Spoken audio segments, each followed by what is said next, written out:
kayo. Nandito na naman yung pet peeve ko. Hindi! Hindi! Hi, Bes! I'm back! Oh, Bes, pupunta ka ng ibang bansa? Hindi, dito na ako titira sa inyo. Hi, tita! Anong ulam? Samantha, halika na dito, Be. Niluto ko paborito mo. Yan yung gusto ko sa'yo, tita eh. O, Scarlett, lagay mo na nga ito sa kwarto ko. Kwarto mo. Ang kwarto ko ay ang kwarto mo. Wawa. Ano kaya pwede kainin dito? Ano ba yan? Bakit walang laman? Grocery naman kayo, Bes. Sorry po, Nakakahiya naman sa'yo. Mahiya ka talaga. O, ito na lang lutuin mo. Walang ya talaga tong babaeng to. Lagyan ko kaya to ng lason. Ay, tita, sobrang lakas uminom niya ni Scarlett. Tapos puro lalaki pa yung mga kasama niya. Aba, humanda talaga sa akin yung babaeng yan. Walang yatong si Samantha. Sinisiraan pa ako sa nanay ko. Bes, kailan ka uuwi? Anong uuwi? Hindi na ako uuwi, Bes. Inampun na ako ni tita. Ay, hindi. Umalis ka na. Ginagawa mo akong katulong dito. Tapos kung ano-ano pa sinasabi mo sa nanay ko. O anak, ba't mo naman pinapaalis si Samantha? Wala namang ginagawa masama yung tao eh. Oo nga, ang bait ko kaya. Kung hindi siya aalis, ako ang aalis! Friendship over na tayo, Samantha. Lalayas na ako sa bahay na to. Parang mas anak pa ni nanay si Samantha. Alam mo na ba yung nangyari kay Samantha? Bakit? Ano meron kay Samantha? Tignan mo to. Nay! Nay! Oh, di ba lumayas ka na? Paalisin mo na yan si Samantha! Sino siya, anak? Tinawag mo bang anak si Samantha? Ay, hindi ko alam, Nay. Paalisin mo nga yan. Hoy babae, kung sino ka man, umalis ka na dito! Uy mga Mare, sorry na late ako Sorry din mga Mars, yung driver ko kasi tagal. Ako din na late, yung helicopter ko kasi nagpagas pa sa ere. Ikaw Mars, bakit ka na late? Yung kotse ko kasi nabangga. Dilulo ka ata, Nay. Naka-tricycle lang tayo eh. Nahimik ka. So Mars, kamusta pala kayong dalawa?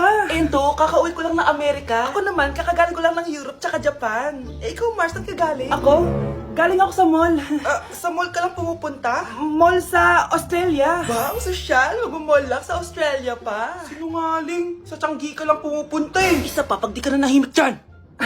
Balita ko mas yumaman kayong dalawa ngayon na. Anong ganap nyo? Hindi naman. Kakabili ko lang ng 2 bahay tsaka ng 3 bagong sasakyan. Ako naman, nagko-collect ako ng mga designer bags, designer shoes, basta designer. Eh, ikaw, Mars. Nagko-collect ako ng ginto. O, bracelet tsaka sing-sing. Ginto? Nagko-collect ka ng sama ng loob ka mo. Punyeta ka, wag mong hintayin sa loob ko sa'yo. Buti pa mag-order na tayo mga Mars. Excuse me, can I have the fettuccine Alfredo? Yung sa akin steak with white caviar. Samahan mo na rin ng wine. Ano bang basa dito?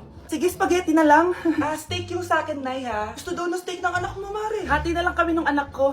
Sige, spaghetti na lang daw. A few moments later. Sino pong magbabayad ng bill? Kuya waiter, ikaw na lang mamili kung sino magbabayad sa aming 3. Mayaman naman kami lahat. Si Ma'am po. Ako? Ikaw magbabayad, Nay. Congrats, Mars. Magbayad ka na. Wait lang. Sir lang ako Sige, Mars. Babalik pa ba yun? Aalis na ako. Bahala kayo dyan. Mga anak, sabihin niyo sa akin lahat ng mga problema niyo para maayos na natin. Nay, buntis po ako. Buntis ka na naman? Ibang level na yung kaharatan mo, Sorry, Nay. Kumalagi ako na pupuntes. Last mo na yan for today's video. Aba, nakailang buntis ka na. Kalma mo yung mo. Nay, bagsak po ako sa school. Ha? Bagsak? Hindi ko na talaga alam gagawin ko sa inyo eh. Sorry po, Nay. Babawi na lang po ako sa susunod. Aba, dapat lang. Baka gusto mong bawiin ng buhay dyan. Nay, ampun lang ako. Oo, anak. Sorry, tinago ko sa'yo. Paano niyo nagawang magsinungaling sa akin? Pero okay lang, basta bilhin niyo ako ng bagong cellphone. Ito anak, bagong cellphone. Thank you, Nay! Nai-stress ako sa inyo. Pero buti na lang meron ako pampawala ng stress. Ano yan, Nay? Mobile Legends! Ang lakas ko na dito! Tara laro tayo mga ate kuya! Mas masaya kapag madami! Sabi nga nila, we is better than me! Ako magbubuhat sa inyo Ako pinakamagaling dito eh! Tsaka may nakuha akong bagong skin ni 1-1 dun sa 515 event ng ML! Hay naku! Sali na kayo sa ML BB Creator Base! Mag-submit na kayo ng video tapos pwede na kayo manalo ng iba't ibang rewards from ML! Oo yan na! Game na bilis! Yan! Go! Go! Sige! Yan na! Manalo na tayo! Habulin mo! Habulin mo! Nay, nagugutom na ako. Anong gutom-gutom? Sumali ka dito! Mamaya ka na magutom! Dali na! Sali ako next game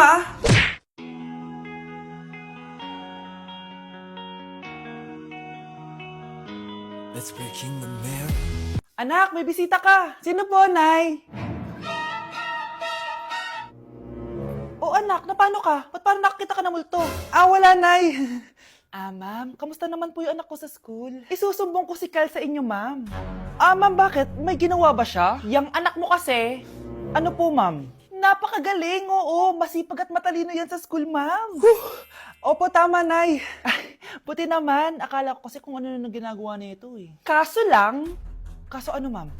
May mga kailangan lang ako itanong sa inyo, ma'am, kung totoo ba tong nasa test paper ni Kyle. Patay ako nito. O sige, ma'am. Unang tanong, anong pangalan ng nanay mo? Susan, ang sagot niya. Tama ba, ma'am? Tama naman, ma'am. Pangalawa, ano ang trabaho ng nanay mo? Ang sagot niya, housewife. Tama ba?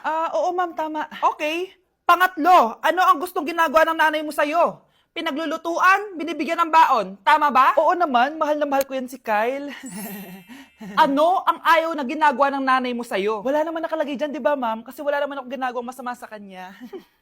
Ang nakalagay dito ay palaging inuutusan. Pinapalo ng hanger, Anay! binabato ng kaldero, sinisigawan, minumura, at pinapalayas. Tama ba, ma'am? Walang iya ka, anak. Halika rito! Nay, wag mo! Pinapalo pala kita ng hanger, ha? Halika rito, matatamaan ka sa akin! Nay, test paper lang yan eh! Ma'am, kumalma ka. Kumalma? Kasalanan mo to eh. Ikaw una matatamaan sa akin. Sabi ko nakalayas na ako eh. Mga anak, maganda ba? Mawawala ako ng 3 araw Nay, kailangan ba talaga tumuloy doon? Importante yun, anak. Minsan lang ikasal yung kumare ko, no? Tsaka sa Cebu siya gagawin, di ba? Shala. Basta, Nay, mag-ingat ka, ha? Oo naman, anak. Huwag ka mag-alala. Siya, naalis na ako. Mga kapatid mo,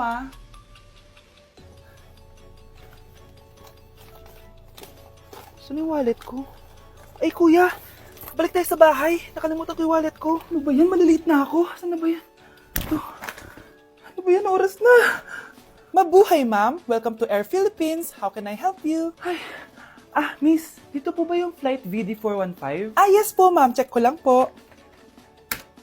As per dito, ma'am, nakaalis na po yung aeroplano. Ha? Hindi ako pwede malit sa kasal na kumari ko. Kailangan ko umabol. Ma'am, kailangan niyo po ulit mag-rebook So, ang next available flight is bukas pa po, ma'am. Ano ba yan? Gawin mo ng paraan. Diyos ko, sayang lang pera ko.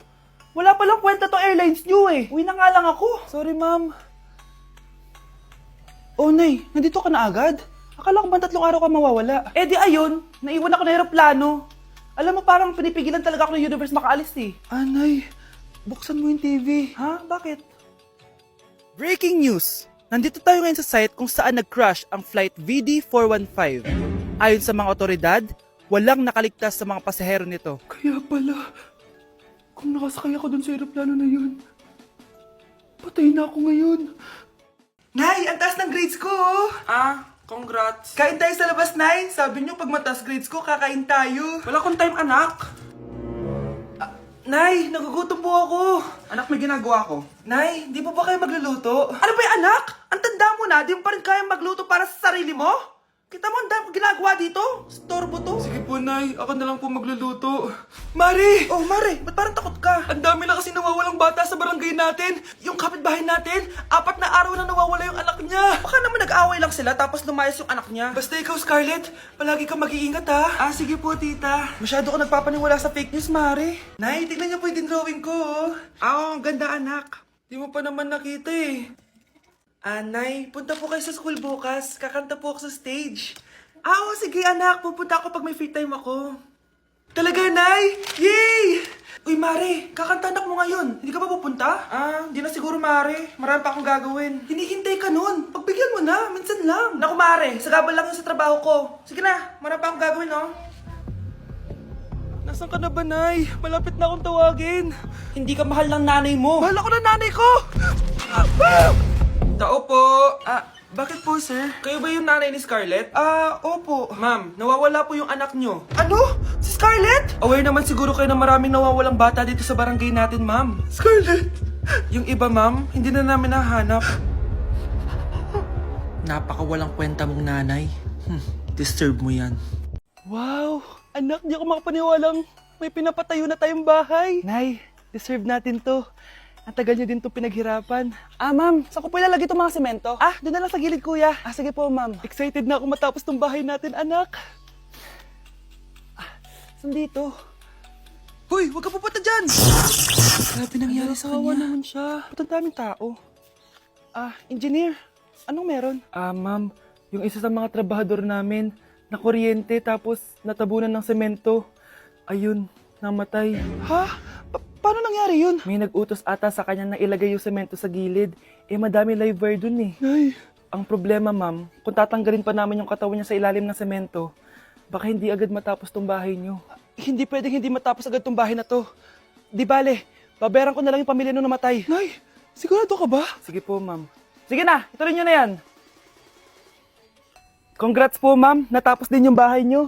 Ang ganda, di ba? Wow, ang ganda. Maraming salamat, engineer. Una na po ako, ma'am. Anak, tara pasok na tayo. Wow, ang ganda ng loob. Nay, hindi talaga ako mapakali na may bangkay dito sa ilalim ng bahay natin. Huwag kang okay, anak. Kasalanan niya naman kung bakit siya namatay eh. Ay, matutulog na lang ako sa bago kong bahay. Wow, ang ganda ng kwarto ko. Ano yun? Kasalanan mo kung bakit ako namatay. Nay! Mga anak, aalis lang ako Maglinis kayo dyan. Bye, Nay! At dahil wala na si Nanay, ako ang bago niyong boss. Kaya sundin yung mga inuutos ko, ha? O Kyle, ikaw na magugas ng mga plato doon ha. Wow, lakas magutos, ha? Aba, nagrereklamo ka ba? Brianna, walisin mo yung mga kalat dito. Pwede ikaw naman. Walisin ko mukha mo eh. Ano sabi mo, babae ka? Hoy, ikaw Miguel. Ikaw gumawa ng assignment ko ha. Ang lala ng babaeng to. Sa bobo pa papagawa ng assignment. Matutulog lang ako Dapat pagkagising ko, tapos na lahat yan Nakakainis si ate. Sobrang tamad na. Dami pang inuutos. Ano magagawa natin? Favorite kasi ni nanay yan Isumbong na natin niya kay nanay. Hindi pwede inaalipin niya tayo ng ganito. Anong isusumbong ha? Akala niyo hindi ko kayo naririnig? Magtrabaho kayo doon! Tama na ate! Sawang-sawa na kami. Puro kautos. Malino naman sa inyo, di ba? Na pag wala si nanay, ako ang boss. Sinong boss? Ha? Wala, nay. Actually, kakatapos ko lang maglinis ng bahay, Lu, sinungaling. Scarlett, wag mo na ako lokohin. Hindi naman talaga ako umalis dito. Sinisigurado ko lang kung naglilinis talaga kayong lahat. At tama nga yung sinasabi ng mga kapatid mo. Na para kang boss umasta dito sa bahay. Nay. Mga anak, kayo na bahala sa ate nyo. Utusan nyo ng utusan yan. Ate, ikaw na magugas ng mga plato dun. Eto na. Pagkatapos mo dyan ate, maglaba ka ha. Oo, sige. Pagkatapos mo maglaba, gawin mo yung project ko ha. Sige, boss. Lahat ng utos nyo gagawin ko.